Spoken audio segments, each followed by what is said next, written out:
Hello, I'm getting ready to paint. I used Dixie Belle White Lightning, here it is, and mixed this in with some warm water to clean it with. This is like a TSP, which is trisodium phosphate, I believe, which is a strong detergent, and it deglosses a little bit. There's definitely no need to sand, and a lot of times if you're using a chalky based paint, or mineral based, which Dixie Belle is, then you don't need to prep in this fashion. But because this is a tabletop surface, for one, it's going to get used a lot, and there would be easy to get scratches and things like that. I want to make sure and go the extra lengths to make sure that it's done right. And then I put a coat of Dixie Belle B.O.S. blocks odors, stains, and stops bleed through.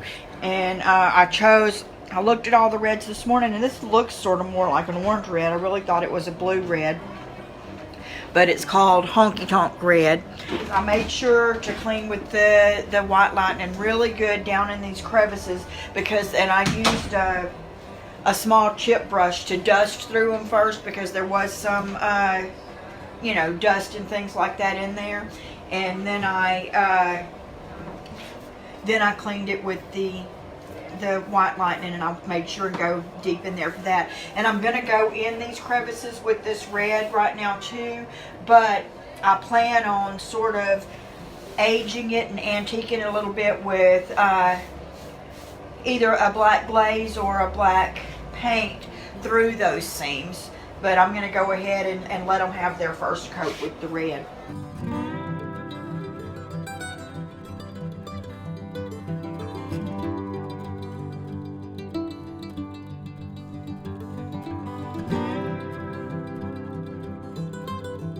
When you use mineral-based paint like this, you also have to remember what that top coat, or the gator hide in this instance, is going to do is provide a protective top surface above the paint. But the paint itself is going to continue to cure and harden over about a 30-day period.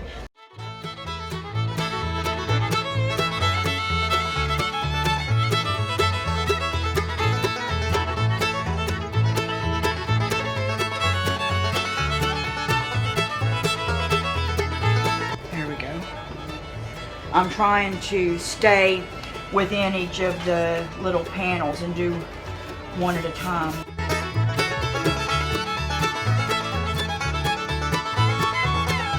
See, next to my hand, it holds a lot of paint because of the amount of thickness of the bristles, but the brush itself's not that big. So see where I'm holding it at here, I mean, it weighs nothing, and it's got a good pivot point. And this is called the mini.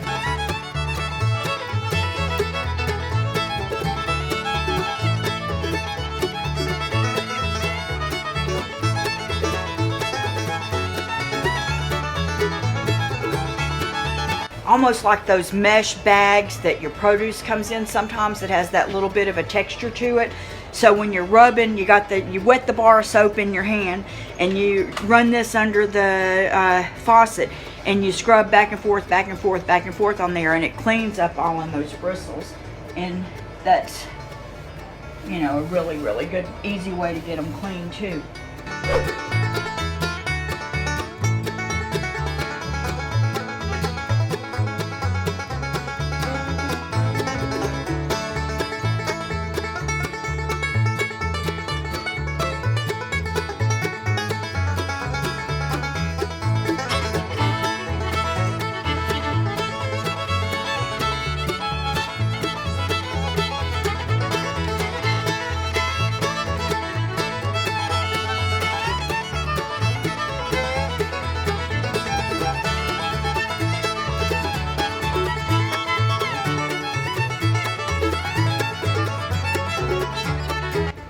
I'm choosing just to do this top ledge in the red, and then I'm going to do that underneath it ledge in the black. But I'll probably finish every bit of this red first, a couple of coats of it, let that dry, and then flip it over and get that from the other side, because in this particular table, I don't know if you can see that, but my hand is under there that deep.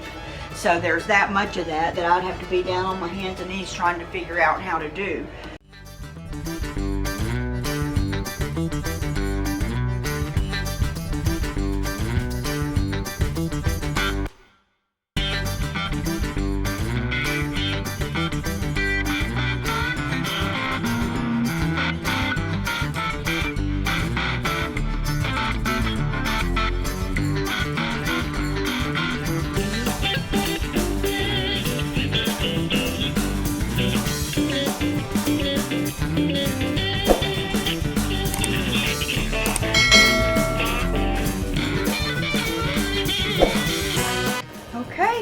So there you go. I think the whole thing is done around in the red.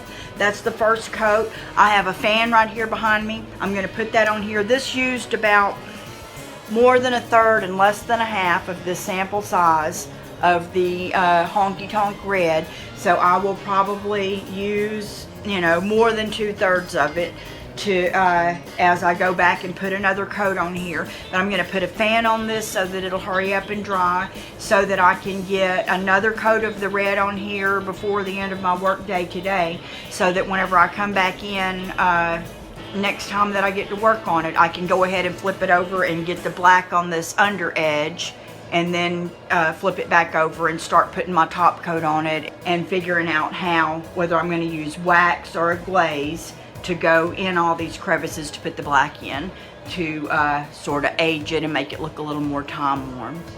So let me see if I can turn this around to where you can see. We definitely have a red table going on there. And some of this is areas where the paint got on thicker and thinner, but most of that is the fact that this area is already dry and that area is not. So it won't be as splotchy once that it dries all the way. And once I get the second coat on there, you're not much going to be able to, you know, see any kind of splotchiness. If you do, I'll put a third coat on there, because even though it was an inexpensive table to begin with, I want to do a good job. And if you have a project you're working on, if you've painted a table or something like that before, I would love for you to share it with us and for us to get to see your work too. If you have any questions, put them in the comments. If you're interested in any more info on the Dixie Belle products, I'll put my link down in the comments. So I appreciate you, thank you, and I hope to see your projects and see you again soon. I'll come back when we're putting the black stuff on. Bye.